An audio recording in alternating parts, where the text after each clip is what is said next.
We just want to make a quick disclaimer. What are we, Ariana? Anything but experts. We're not experts. We are not professionals. We are literally 20 and 21-year-olds who like to talk about things. So don't take everything we say with a bit of a grain of salt. And we hope that this helps you anyways. I would like to remind not professionals, just people who talk about things. Thank you. Enjoy the episode. Welcome to another Monday of No One Gets Away with Anything. Today with you, we are Jose Rafael Chaneri and Ariana Lopez. Damn. Beautiful. Amazing. On point. I like it. Welcome to Book Club Part 2. Yes, we're doing a Beyond Order, the second set of rules. We're doing from Rule 7 up to Rule 12 today. No? No? Yes. Yeah, I'm just saying, like, good. I'm like, okay. Did I make a mistake already?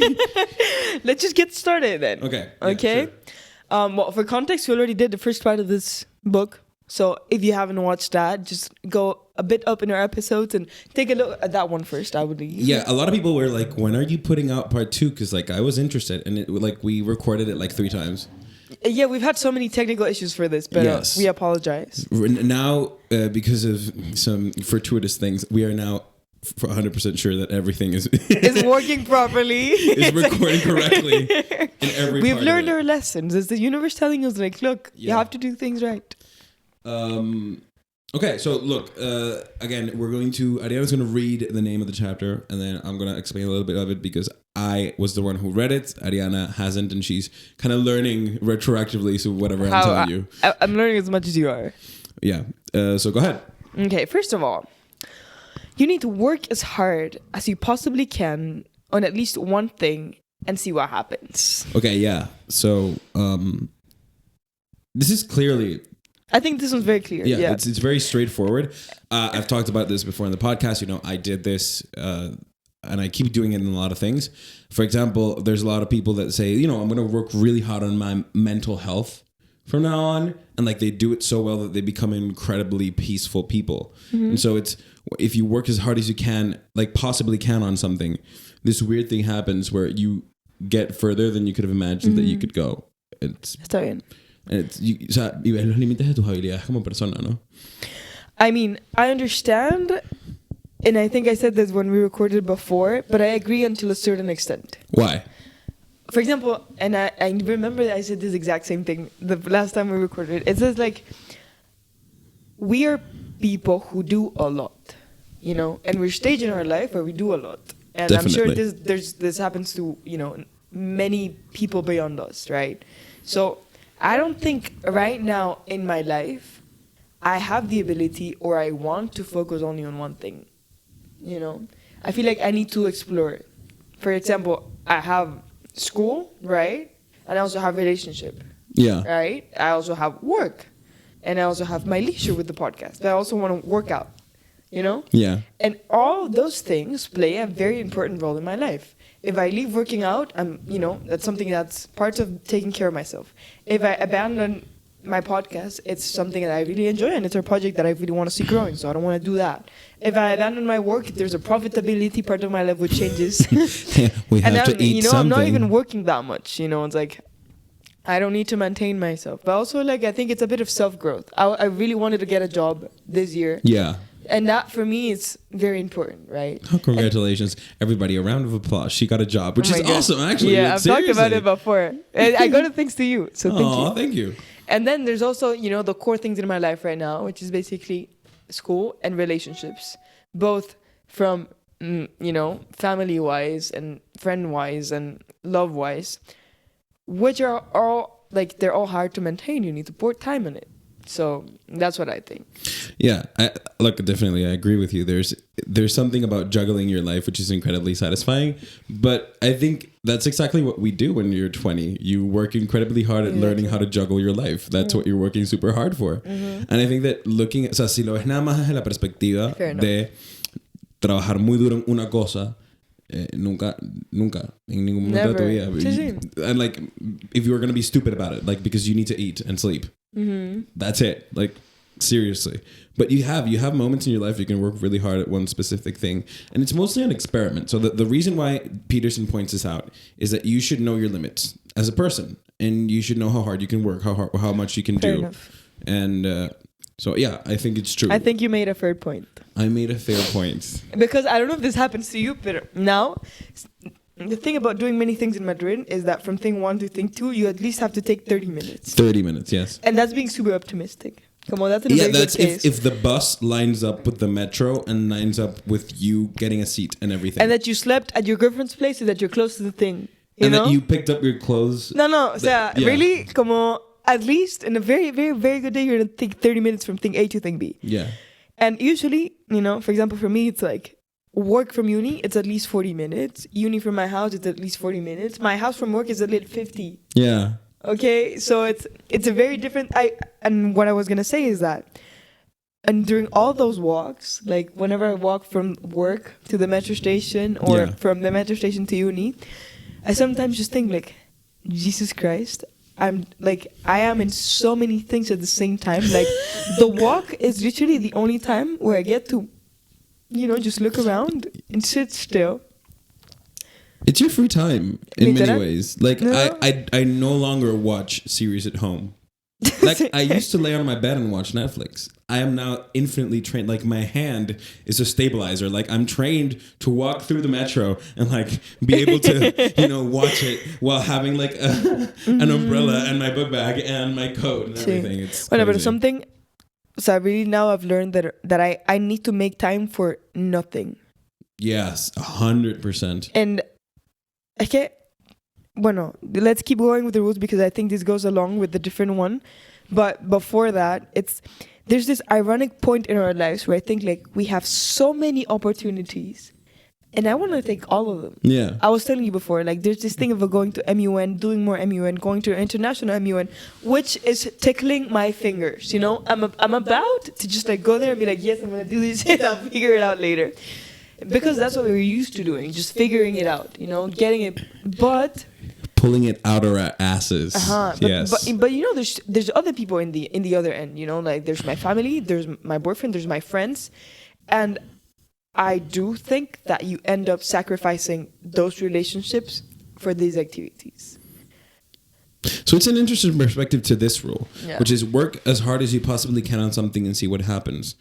We generally, and I think it's because of the way that we grew up, we tend to think about this as doing something.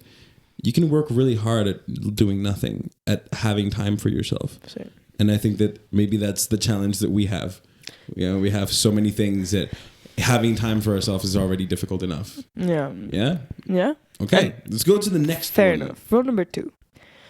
Try to make room in your house as beautiful as possible. Yes, try to make one room in your house as beautiful as possible. You want to say something about this? I do want to say one thing, which is I kind of knew this Before the book. yeah. But like in a weird way, my aunts and uncles used to always say like, yeah, you're gonna go off to college and you're gonna live alone and your house is gonna be like super messed up.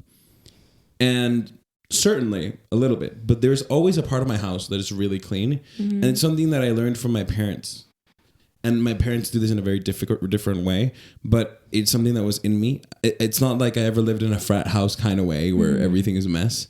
And I think it's just been ingrained in who I am as a person. So I found this rule incredibly relatable, and the chapter is super wholesome. Probably, if I had to pick one favorite, it wouldn't be this one, but it would be pretty close to my favorite chapter because, again, it's something that I already had in my life. I don't know about you. Well, for example, I think I in my case, it's basically I always try to keep my house as clean as possible, understanding my limitations, which is basically I am the one who needs to clean my house, and I'm the one like the whole apartment, right? So yeah, like I always try, at least for my living room, which is the place where I arrived to, to be like as beautiful as possible, for me to feel like I'm getting home. Yeah, But there's another thing that I think is very interesting: Christmas.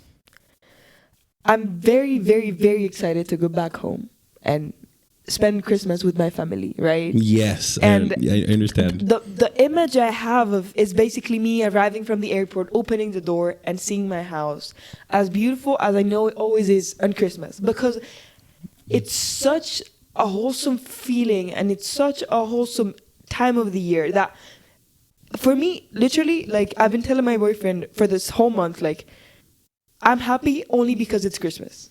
Come on, for me, that's a reason enough to be happy. And the fact that, you know, you can just like ambience your house, for that to be even more present is so meaningful, at least for me. And yeah, I have very clear memories of having the bare Christmas tree with nothing on it, and inviting my friends over, and my mom would make cookies and tea, and we would all just, you know, decorate the Christmas tree together. Those really wholesome family memories that, I don't know, they're an integrated part of who I am. And I understand 100%. Like, if I imagine myself going back to Venezuela, like, in a month, I would imagine that we were, you know, estaríamos rezando la Corona Adviento.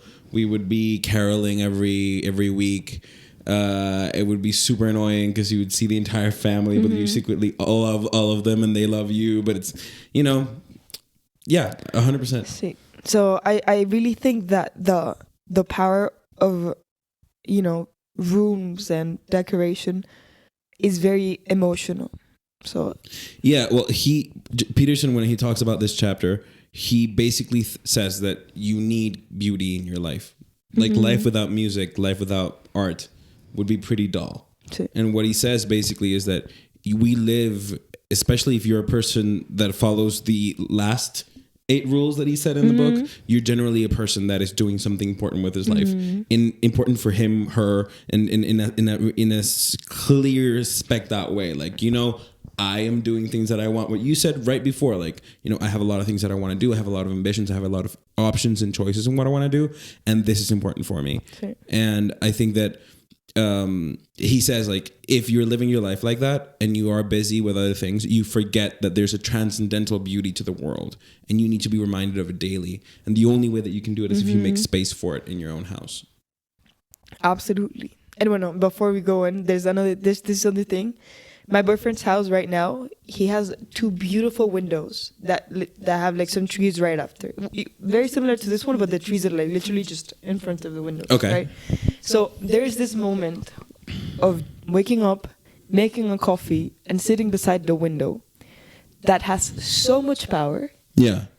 And that, yeah, perfectly aligns with this. It's like that room in his house is so bright and happy that, you know, the act of sitting there drinking coffee and thinking about your day is so much changing.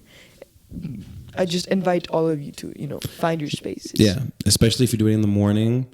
Huberman Lab podcast. Look at the sun in the morning, early in the morning, 5 minutes, no windows, just outside with the sun. You will have a lot better sleep. Okay, next rule. Next rule. If old memories still upset you, write them down carefully and completely. I just thought I didn't write the whole thing, and I was like, I'm not sure if there was something supposed to come after completely. So yeah, it's if old memories still upset you, write them down carefully and completely. It is basically that. So again, Peterson's a psychologist. He has a psychological reason for this, and it's basically that if your memories possess you, and if you don't solve problems that are longer than 18 months old, you basically live in the past. So I don't know if you've ever seen Fleabag. No. I highly recommend that you see it. It's actually our dear Carolina recommended it to me. It's amazingly good. But basically the story is literally about a woman repeating her patterns because she hasn't gotten over something that happened in her past. And it's so weird how we live that daily and you don't know it. And something affected you in a positive or a negative way, and you just haven't been able to work through it and understand it properly. And then you stay stuck in that loop. And so what he says is, look, what you need after that is just a really honest, dynamic, and complete conversation with yourself that you can look at and see if it's right or wrong. Because if you write something down about yourself, about something that you lived through, and then you read it again and it's not honest, it's not truthful, it's not actually what you think, then there's a problem. Then I'm not being honest with myself. There's something here, and you can rewrite it until you find the most truthful side of that to you. Okay. And it's incredibly useful. I think a very common example of this is parenting. Let's say you grew up in a household that had some sort of complications, which can be even mild. Yeah. But as a child, you maybe perceive them very differently. Or you're a sponge. A little thing tips you off, you know? And I think once being a child, first of all, it's hard to do that and even to realize that. And once you grow up, you still have the task to, forgive, even if even if you're not going to get any sort of redemption, you have to do it for yourself. Yeah. I had an experience recently. I started going to the psychologist, and she asked me to do an exercise about my history as a person. And we started at -6 years old, which is weird because I didn't exist. And she started asking me about something, and I had this revelation because I've been thinking a lot about my past in general. Basically because I started rewatching my favorite anime, which was the first one I ever watched, which is Naruto. Highly recommend that you watch Naruto. If you do watch it, you're in my heart. Basically because I wanted my girlfriend to watch it and I wanted my little sister to watch it because I realized there's something essential about me as a human being that I learned through watching that series. And it's really funny because it has to do a lot with Jordan Peterson. It has to do a lot with, the Jungian shadow, which is that dark part of you that most people don't like to acknowledge. The story is about a kid who harnesses his dark side, and he does it so well that he inspires people around them and around him to become better. And it's so inspiring and such a good story for young people to hear. And it's a story that helped me a lot. And it had such a positive impact in who I am that I started revisiting my past in many ways. I made my little sister watch it, and she's really she's loving it. My girlfriend is surprised, I would never have watched anime, and I'm she's kind of liking it, And then I was at the psychologist, and I told her tell me one thing that you have oddly in your life that is odd to you, but it has a lot of meaning. And I said this. Your cup? My cup with my last name on it. This was a birthday present that somebody gave me, but then we started talking about my life, and I realized something, and it's there's a story of how when I was about to be born. So my mom was on her 3 months into the pregnancy, and my grandfather on my dad's side was very sick. He had cancer. Okay. And he was in the terminal side. He was a surgeon, and so was my dad. And so they had made a panel to discuss if it was, if it was possible to save him or not. And the result had just come in, he was not going to be saved. Okay. And then a week after that, my mom got her ultrasound. And so my grandfather was the first, was the older brother. Okay. And then my dad was his oldest son. And then that day, he figured out that I was going to be a boy. So that I was going to be the first of my line of Ochoas. And then he died 2 weeks later or a month later, which is, I had never talked about it like that. I'd always mentioned it like a tabletop story. And then I thought about it, and it's memories can affect you positively and negatively. Positive memories, the memory of my grandfather, who I didn't meet, but through stories and everything, has a positive effect on me that I still have to process properly, which is so weird. That's exactly what grief is. Grief is love and positive emotions that you have to process because they're too much. And I don't know, I thought about that today, that it doesn't always have to be trauma or something negative that happened to you. You also need to process positive things that happen to you. That's true. Yeah. Do you have anything like that? And to seize them. It's traditions. Yeah. The memory of traditions can get me super happy very quickly at Christmas. You know? And I think I've seen somewhere that, the emotions of the moment can be even stronger when you recall them. And I think that's very powerful. It definitely is. Okay. Let's go to rule number 10. Oh, this one's interesting. Yeah. Plan and work diligently to maintain the romance in your relationship. So, and it's weird. And he says this a lot. It's people don't relate working hard and planning with romance. Like we relate romance with spontaneity, and we relate romance with, you know, being in the moment and doing all this.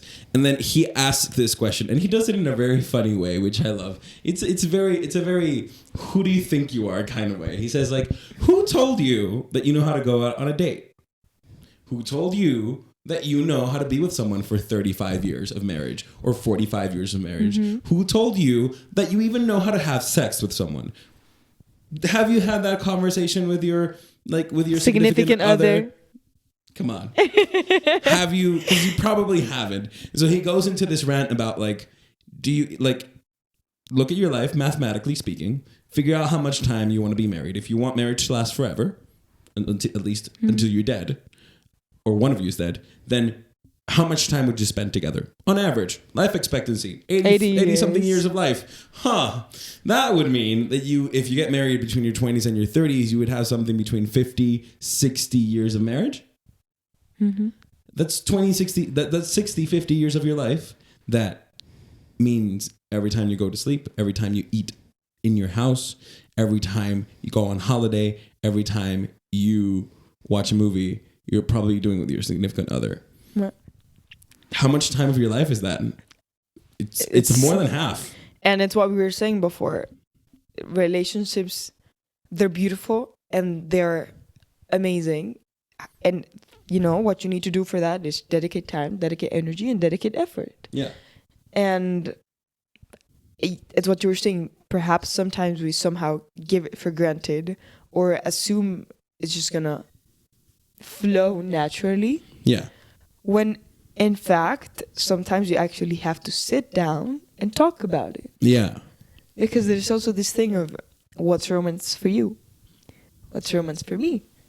What do you expect? And I think I saw it on Instagram one of these days. It said, like, yeah, the honeymoon phase. Why is it a honeymoon phase? Because since you were so excited about something, your significant other is targeting all the 5 forms of love language. You know, and perhaps not all 5 are significant to you, but the ones that are significant to you are being fulfilled. Once that honeymoon phase is over, and your significant other, you know, goes back to its life, and now, but they still have you, they're gonna target 2, 3 of that forms of languages, but not necessarily the ones that are significant for you. And that's why it's not a honeymoon phase anymore, because you're not being bombarded by love. Love is being more like, you know, more concise, to say it somehow. So the key is to make sure that, you know, the forms of love language that are being targeted coincide with what you expect from your significant other. And I thought it was super interesting the way she said it. That's awesome. Well, and I think something else is, like, we don't know how to go out on dates. Have you ever had a date with your boyfriend kind of awkward? Yes and no. Like, it's never really awkward because you know them a lot, but like, at the same time, there's moments where it's like, what do we do now? Why did we stray into this topic where, like, none of us have, like, we went into a dead end conversation, and there's like we're eating quietly, which is also cool. Like, having the amount of intimacy with someone to be quiet with them is awesome. But one of the things I need to stop. Whenever I say but, I remember my MUN teacher just saying, like, stop it. However. Moreover, what he says is, like, talk about how would you like to date. Like, figure it out, because you don't know. Esa es la otra cosa. Like, you don't know. Esa es la otra cosa. Which, look, I've had this conversation with people before. How do you know what you like sexually? You don't. You have to live through it. Exactly. And then you know. And it's like, there's a Spanish saying that says, "Don la vida hay que probarlo." And it's like, well, I don't go that far, but you do have to try. You have to try things, especially in romance. And so if you try it long enough, if you spend 10% of your relationship trying new experimental ways of creating romance and creating these intimate spaces, at some point you'll get good at it. Yeah, absolutely. Yeah, awesome. Okay, rule number 11. Do not allow yourself to become resentful, deceitful, or arrogant. And the thing I wrote down for this one is, it's so nice to be happy because you're grateful. Damn. this is something I've been thinking about so much lately. It's like, I am happy. And when people ask me, how are you? I can simply answer happy.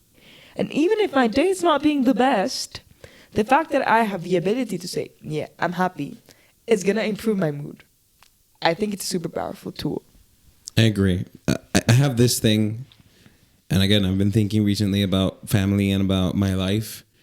And I wrote cancer because, because my mom had cancer and everything. And I wrote acceptance, being hurt. And I wrote something called ripple effect, which is kind of what I wanted to talk about. You and I and every single person, every one of the 5 million Venezuelans who live outside of Venezuela are part of a ripple effect. Okay.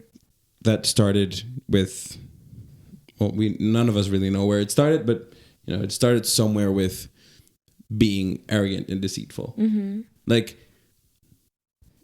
100 Years of Solitude. Have you read the book? I didn't finish. It's amazing. I recommend that you do. And there's 2 books. There's also El Mundo de Sofía. Cien Años de Soledad y El Mundo de Sofía are 2 books that talk about how resentment and deceitfulness and arrogance have literally consumed Latin America for hundreds of years. And it's weird because the people that I admire the most in Latin America and in the world are people who have had bad things happen to them and have become incredible people as a consequence. Okay. I have a lot of people that I met when I was in high school that I know didn't have the best time when they were in high school. I know that they were, like me, in some cases, socially awkward or social outcasts. And actually, I made an episode the other day for my other podcast, Dare to Think, and it was like about it. It has been this guy's birthday, and I remember that after he moved away, when I was in like my last or next to last year of high school, whenever I saw a picture of him on Instagram and I saw him, thriving, I saw him that he was genuinely in a really good place. He had found a sense of fashion, so he was dressing up like better and eating, and you could see that he had like found his stride as a person. And every time I saw a picture of him, I would get really happy. Seriously, it would light me up inside. And the other day, his girlfriend texted me. And she texted me, like the last time I spoke with this guy was in the middle of quarantine for one of our friends' birthdays, where I got so drunk I blacked out and woke up in my like bed because it was quarantine. So I was like in my house. Quarantine alcoholicness, a thing. And I remember that was the last time I spoke to him. And I remember his girlfriend texted me the other day, like, look, it's his birthday in like 3 days, and I'm making him a video. And you're the only friend from Venezuela that he really talks about, and I would love it if you could make a video for him. And I went head over here, so I was like, of course. And I sent him like 4 other friends that I know love him and that could make a video too. And then I told him like, but what's up? And he's like, he went to Miami for Erasmus or for exchange, and he's feeling a bit lonely because it's his birthday and he's not with his family.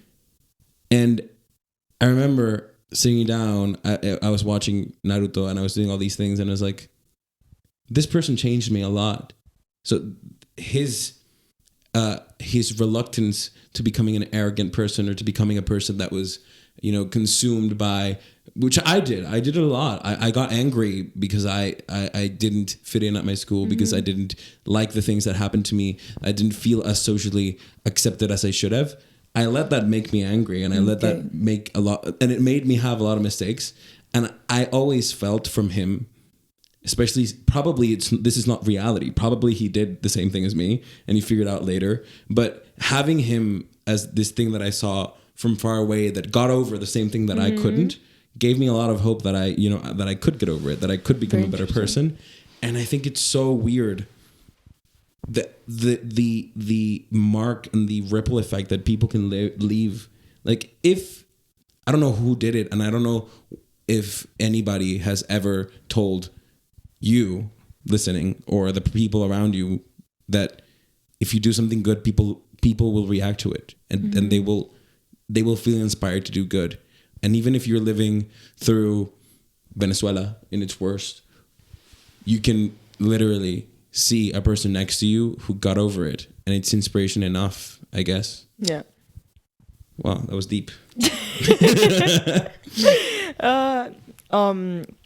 Yeah, what I want to say about this is I feel that resentment makes you sad. And maybe this is a bit too strong, and like, yeah, as a disclaimer, we're not experts in this situation. Yeah. But like, I've seen people, you know, who I very much love get sad or depressed because they're not able to see beyond the small thing, you know, that somebody else did to them, perhaps even unintentionally, that stayed with them. And that, since it's a characteristic of one's personality, right? You do it with one person, you do it with another, and that adds up to a point where you feel like you cannot trust anybody anymore, or nobody likes you enough anymore, or nobody's there for you anymore, right? And that makes you sad.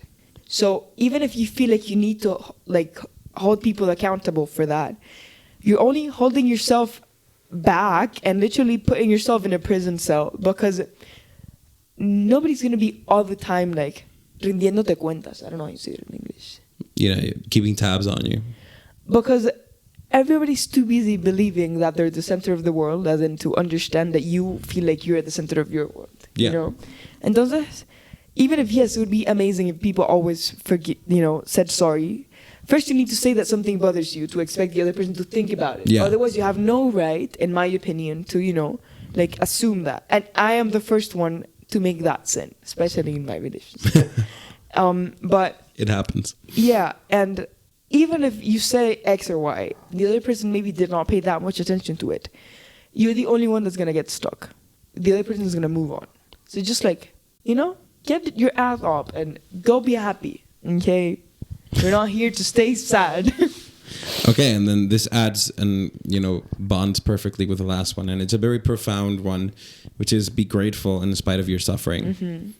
Peterson was dying when he wrote this, literally. He had a really weird, bad disease that the rate of suicides is crazy, and he survived. But when he was writing it, he was in the midst of a very dark place, and he wrote a chapter literally about being grateful in spite of your suffering. And I want to echo what you said before. There's nothing better than being happy about being grateful. It's so powerful. That's everything I have to say. This, especially, yeah, we always talk about it.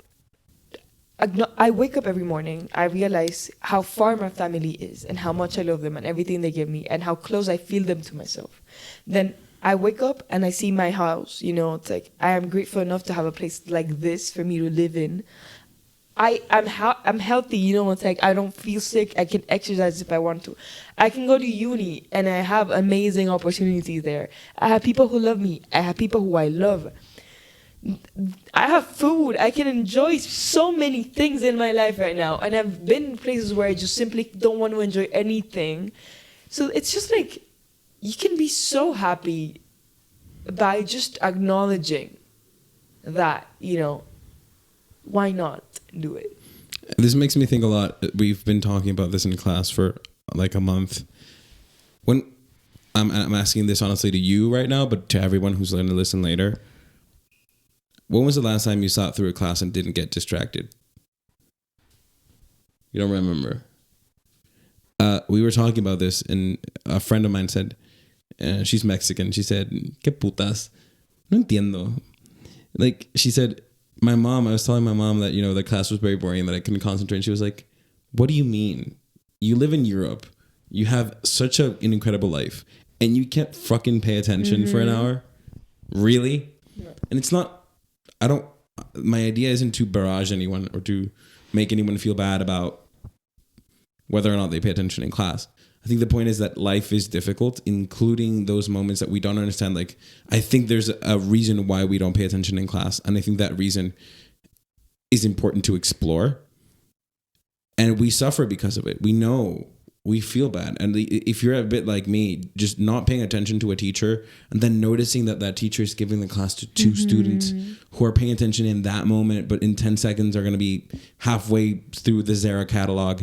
Look, it's you feel bad.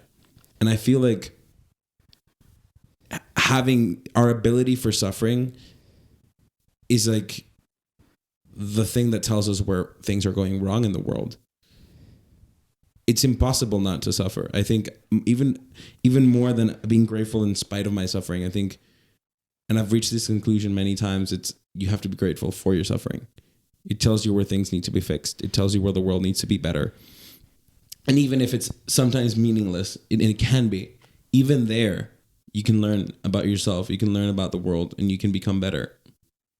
That might be very idealistic, but I think it's a very nice idea. I think it's a very nice idea. The thing is, like, about being grateful for your suffering, I understand, I think, where your idea comes from. But at the same time, like, when you're there, I think it's also, like, complicated. You know? Definitely. Like, I agree with the fact that you learn so much when things don't go right ways. And there's this saying that says, like, if something good happens, you have to pay a price for it. And if something bad happens, you are going to get something out of it. Yeah. You know? And that's, for example, the way I like to see it, you know? So, yeah. Like, however you want to put it, it's true that suffering, like, it's going to teach you a lot. So, whatever is the way that you can use to remind yourself that that's a tool for growth, understanding that it can be completely hard. And I don't think there's any way in which we can, like, empathize